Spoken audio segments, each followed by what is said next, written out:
Hello friends, स्वागत है आपका अपना YouTube channel knowledge top king में। देखिए, आज मिडवाइफरी का क्लास 3 है। क्लास 1 और क्लास 2 जो नहीं देखे हैं जाकर के क्लास 1 और क्लास 2 भी देख लीजिए। यदि एक सीट पक्का करना है एएनएम में तो आपको मिडवाइफरी का क्लास छोड़ना नहीं है, ठीक है। और हाँ, जो भी सिस्टर इसे देखते हैं, देखने के बाद पसंद आए तो लाइक और कमेंट जरूर कीजिए। आज का टारगेट है कम से कम आपको 4+ सही होना चाहिए। कोशिश कीजिएगा 4+ सही होने का, ठीक है। और एक चीज़ डाउट हो रहा है टेलीग्राम को लेकर के। देखिए, टेलीग्राम को लेकर के स्टूडेंट कमेंट कर रहे हैं कि सर टेलीग्राम का लिंक दे दीजिए। देखिए, टेलीग्राम का लिंक जो है क्लास 1 जो लिए है मिडवाइफरी का और क्लास 2 जो लिए है मिडवाइफरी का, उसका जो है हम लिंक दे दिए हैं। जहां आप कमेंट करते हैं ना, वहां लिंक का हम पिन कर दिए हैं। उसके माध्यम से आकर टेलीग्राम में जुड़ सकते हैं। और टेलीग्राम से जुड़ने से आपको फायदा क्या होगा? फ्री पीडीएफ मिलेगा, फ्री टेस्ट मिलेगा। हम आपको कल भी ये बात बोले थे, कमाते कितना उस पर कोई डिपेंड नहीं, बचाते कितना वो बहुत ज़्यादा मायने रखता है। यानी आप पढ़ते कितना उससे कोई मायने नहीं है, आप टेस्ट में कितना सुंदर नंबर लाते हैं ये सबसे ज़्यादा मायने रखता है, ठीक है। तो टेलीग्राम में आप लोग जरूर जुड़ जाइए। और हाँ, टेलीग्राम में एक और प्रॉब्लम हो रहा है। जैसे कि टेलीग्राम में आज आप जुड़ रहे हैं तो पहले का पीडीएफ आपको नहीं मिलेगा, क्योंकि जैसे आज जुड़िएगा ना तो आज से ही आपको मैसेज दिखाता, पहले का टेलीग्राम में नहीं दिखाता है। इससे क्या होगा, पहले जो हम 1 और 2 पीडीएफ भेजे हैं आपको तो मिल नहीं पाएगा। तो आप ग्रुप में नहीं बोलिएगा कि 1 और 2 भी पीडीएफ भेज दीजिए, आप पर्सनल टेलीग्राम में हमें मैसेज कर दीजिएगा, सर हमें 1 और 2 भी पीडीएफ दे दीजिए, हम आपको पीडीएफ दे देंगे। क्योंकि बार बार हम पीछे का जितना पढ़ा है बार बार वही पीडीएफ बार बार भेजते रहेंगे, तो इससे जो स्टूडेंट पहले से जुड़े हुए हैं उसको ज़्यादा प्रॉब्लम होने लगेंगे, ठीक है। और ये जो टारगेट है, न्यू बहाली आने वाला एएनएम में एक सीट पक्का करना है। और 10,709 एएनएम जो भी सिस्टर है उसमें एग्जाम हो या नहीं एग्जाम हो, हमें पूरी तरह तैयार हो जाना है। बार आने से पहले ही बांध बना करके रेडी रखना है ताकि मुझे हिला नहीं सके। और जो भी स्टूडेंट है, जितना भी स्टूडेंट जो पैसा प्रीफेयर नहीं कर सकता, क्लास नहीं कर सकता है, उसको शेयर कीजिए और उसे बोलिए जुड़ने के लिए। यहाँ बिल्कुल फ्री ऑफ कॉस्ट जो है क्लास मिलेगी, इसमें कोई फी नहीं। और बिल्कुल आसान और सरल भाषा में आपको समझाने का कोशिश किए ताकि लॉन्ग टाइम तक आपको याद रखे। मेरा स्टूडेंट को हिला दे कोई, ऐसा हो नहीं सकता है। चलिए शुरुआत करते हैं आज से क्वेश्चन। पहला क्वेश्चन है, निषेचन की प्रक्रिया फैलोपियन नलिका के किस भाग में होती है? देखिए, सामान्यतः जो क्वेश्चन आता है, क्वेश्चन ये आता है कि निषेचन कहाँ होते हैं, तो इसका आंसर होता है फैलोपियन ट्यूब में। देखिए, फैलोपियन नलिका बोलिए या फैलोपियन ट्यूब बोलिए, दोनों एक ही बात है, ठीक है। सामान्यतः क्वेश्चन जो आता है ये पूछता है कि निषेचन कहाँ होता है, तो इसका आंसर होगा फैलोपियन ट्यूब में। लेकिन यहाँ क्वेश्चन क्या पूछ लिया गया है कि निषेचन की प्रक्रिया फैलोपियन नलिका या फिर फैलोपियन ट्यूब के किस भाग में होते हैं, यानी फैलोपियन ट्यूब का भाग पूछ लिया गया है, ठीक है। तो ऑप्शन 4 दिया हुआ, चारों ऑप्शन में से आप जाकर के टिक लगा लीजिएगा और बाद में हमें कमेंट करके बताइए कितना आपका सही हुआ, ठीक है। कम से कम आज कोशिश कीजिए 4+ सही करने का, कम से कम, ठीक है। वैसे तो आप नहीं जानते हैं तो सीखने का कोशिश कीजिएगा। चलिए, इसे हमें जानने के लिए कि किस भाग में होता है, थोड़ा सा हमें डिटेल और पिक्चर को देखना बेहद ही जरूरी है ताकि आपको लॉन्ग टाइम याद रहे। देखिए देखिए इस पिक्चर को आप गौर से देखिए, ये है आपका फैलोपियन ट्यूब और इधर भी आपका है फैलोपियन ट्यूब। सामान्यतः क्वेश्चन पूछता है कि निषेचन कहाँ होता है, सीधा मारिएगा फैलोपियन ट्यूब में। लेकिन यहाँ क्वेश्चन पूछ लिया फैलोपियन ट्यूब के किस भाग में, और ये है आपका ओवरी, ठीक है। और ये है आपका यूट्रस। धीरे धीरे नाम भी याद करते चले जाना ताकि आपको याद रहे, ठीक है। अब हमें फैलोपियन ट्यूब के किस भाग में पूछा गया है तो स्पेशल हमको फैलोपियन ट्यूब लेके पढ़ना पड़ेगा। इस भाग को हम अलग से पिक्चर लेकर के रखे हैं। चलिए हम स्पेशल फैलोपियन ट्यूब में देखिए, ये है आपका फैलोपियन ट्यूब, ठीक है। फैलोपियन ट्यूब सामान्यतः क्वेश्चन पूछता है निषेचन कहाँ होता है तो फैलोपियन ट्यूब में, लेकिन पूछ लिया भाग।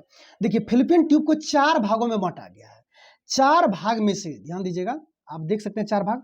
4 भागों में से वह एक भाग है इम्पुला, जहां पे निषेचन होता है। इधर से अंडा जाता है और इधर से आपका शुक्राणु गया, ठीक है, और यहाँ पे आकर के निषेचन हो जाता है। तो सवाल यदि पूछ ले कि निषेचन कहाँ होता है तो फैलोपियन ट्यूब में।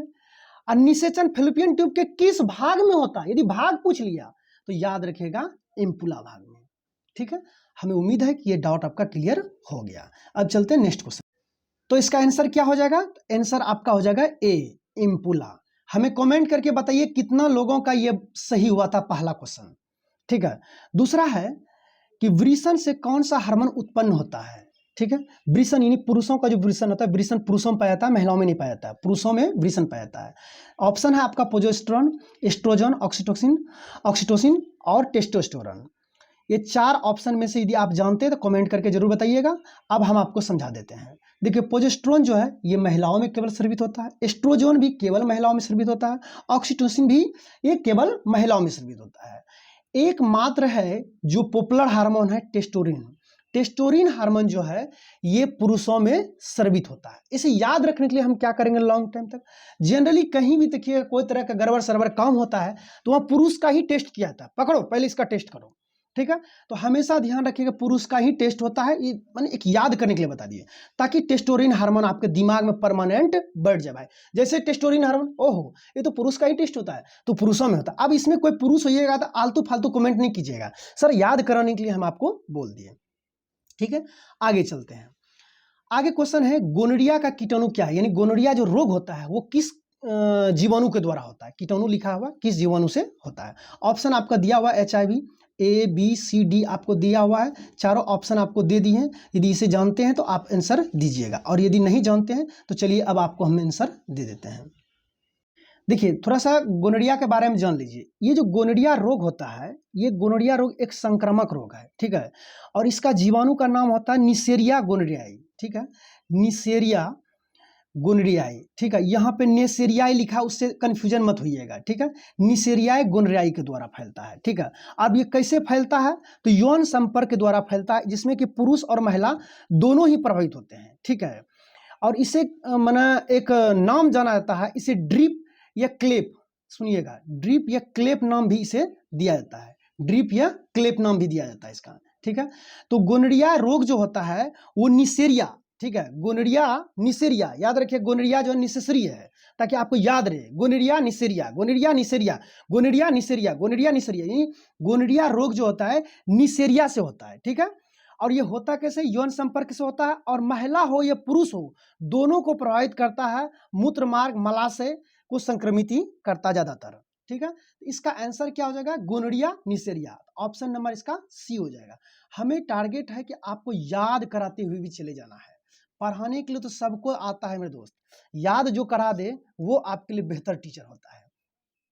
आगे, श्रोणी यानी पेल्विस में कितने जोड़ होते हैं। अब इसे श्रोणी और पेल्विस को समझने के लिए थोड़ा सा हमें पिक्चर देखना बेहद ही जरूरी है, नहीं तो श्रोणी और पेल्विस आपके दिमाग से चला जाएगा। चलिए हम पिक्चर पे चलते हैं। देखिए ये जो जांग के पास हड्डी होता है यही आपका श्रोणी यानी पेल्विस है। ठीक है, तो सवाल पूछा गया कि पेल्विस में कितने जोड़ होते हैं, यही आपका श्रोणी यानी पेल्विस है। ठीक है, इसमें हम आपको जोड़ काउंट करके दिखा देते हैं आपको। देखिए ये एक जोड़ हुआ, ये एक जोड़ हुआ, और एक जोड़ यहाँ पे है, देख लीजिए ध्यान से। ठीक है, और एक जोड़ यहाँ पे है, यानी पूछ ले श्रोणी यानी पेल्विस में कितने जोड़ होते हैं, तो टोटल मिलाकर के मारिए कितना जोड़, 4 जोड़। ठीक है, और इसका यदि व्यास पूछ ले इधर से इधर तक, इसका व्यास इधर से इधर तक होता है 13 सेंटीमीटर तक, जो कि नेक्स्ट क्वेश्चन में हम कवर किए हैं। चलिए उसे क्वेश्चन को हम देख लेते हैं। हमें उम्मीद है जो आपका जांग के पास हड्डी होता है ना, वही हड्डी है ये। ठीक है, श्रोणी यानी पेल्विस, इसमें कितने जोड़ होते हैं, 4 जोड़ होते हैं, 1 2 3 4। हमें उम्मीद है कि आपको याद, इससे संबंधित और भी क्वेश्चन पूछा जाएगा जिसे बाद में हम कवर करेंगे। चलिए फिलहाल जितना क्वेश्चन पूछा गया उसे हम कवर किए हैं, तो इसका आंसर क्या हो जाएगा, आंसर हो जाएगा 4 जोड़। ठीक है, 4 जोड़ पाए जाते हैं पेल्विस यानी श्रोणी में कितने जोड़ पाए जाते हैं, 4 जोड़।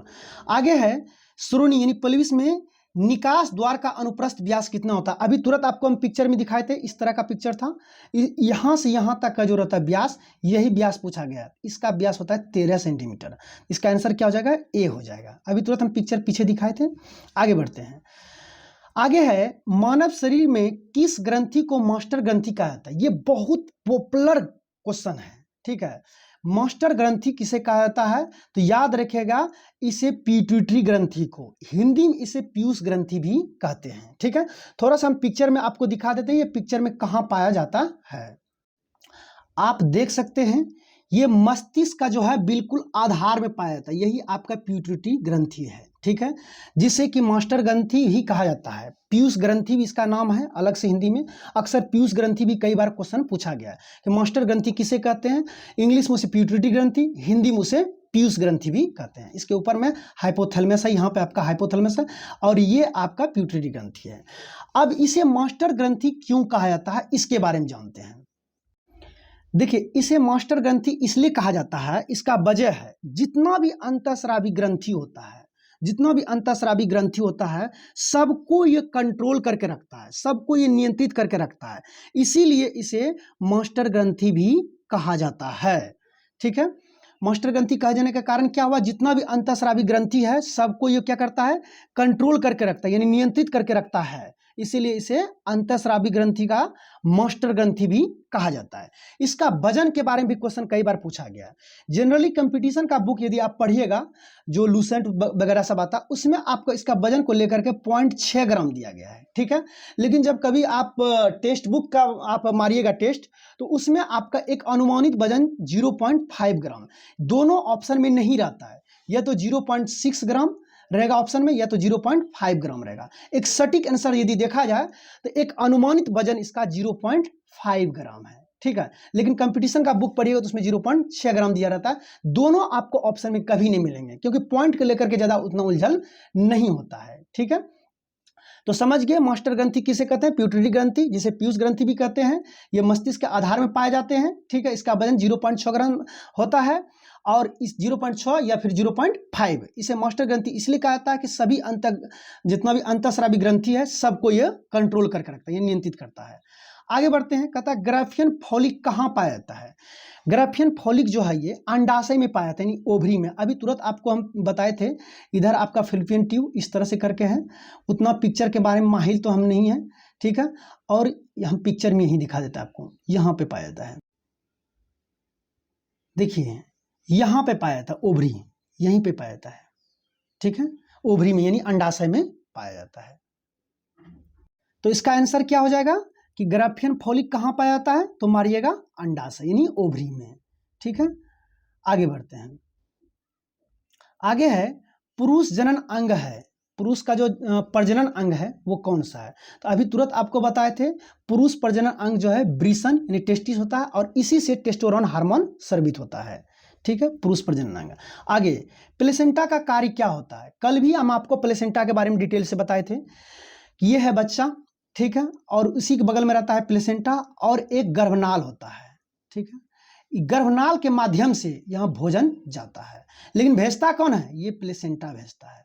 तो प्लेसेंटा का काम क्या होता है, पोषण को प्रदान करना, शोषण की क्रिया, उत्सर्जन की क्रिया, यानी शोषण की क्रिया हो या उत्सर्जन की क्रिया हो बच्चे में, ये सारा काम कौन करता है, प्लेसेंटा कार्य करता है। ठीक है, तो इसका आंसर क्या हो जाएगा, उपर्युक्त सभी। प्लेसेंटा का कार्य क्या क्या होता है, पोषण प्रदान करना, शोषण, उत्सर्जन, उपर्युक्त सभी। हमें उम्मीद है कि आप समझ गए होंगे। आगे क्वेश्चन है, निश्चेचित कोशिका कहलाता है। निश्चेचित का मतलब होता है, मतलब जैसे कि पुरुष का स्पर्म गया और महिला का एग गया, तो आपको पता होगा इम्पुला भाग में होता है, फिलिपियन ट्यूब के इम्पुला भाग में जब दोनों मिल जाते हैं तो मिलने के बाद क्या होता है, जोड़ा होता है। और एक चीज याद रखिएगा कि जनन में अर्धसूत्री होता है, समसूत्री नहीं होता। एक होता है ना समसूत्री, असूत्री और अर्धसूत्री। तो जनन संबंधी जो भी प्रक्रिया होता है इसमें अर्धसूत्री होता है, तब तो जाकर के आधा आधा जाकर के एक मिल करके एक नया निर्माण करता है, एक गुणसूत्र का निर्माण करता है। यदि पूछ ले इसमें कौन सा सेल होता है, तो याद रखिए अर्धसूत्री सेल। निषेचन में किस तरह का होता है, अर्धसूत्री समसूत्री में से पूछ ले तो आप मारिएगा अर्धसूत्री। ठीक है, वो क्वेश्चन आएगा तो आपको समझ में आ जाएगा। फिलहाल यहां समझिए, निश्चित कोशिका कहलाता है युग्मनज यानी जायगोट। कहने का मतलब इधर से गया स्पर्म और इधर से गया अंडा, इम्पुला भाग में दोनों मिल गया। अब जब मिल गया तो मिलने के बाद जो निर्माण होगा उसका नाम होगा जायगोट यानी युग्मनज। ठीक है, और यदि पूछ ले जनन संबंधी में किस तरह का विभाजन होता है सेल, तो याद रखिएगा अर्धसूत्री। ये क्वेश्चन एक्स्ट्रा बता दिए जो बहुत बार क्वेश्चन पूछा गया है। हमें उम्मीद है कि वीडियो आपको अच्छा लगा होगा। लाइक, कमेंट और शेयर, खास करके उन स्टूडेंटों को जो पैसा एफर्ट नहीं कर सकते हैं उसे जरूर शेयर कीजिए मेरे दोस्त। ईमानदारी से शेयर कीजिए, लेकिन लोगों को शेयर कीजिए ताकि एक गरीब स्टूडेंट का भला हो सके। एक सीट आपको लेना ही लेना है, चाहे जैसे भी हो।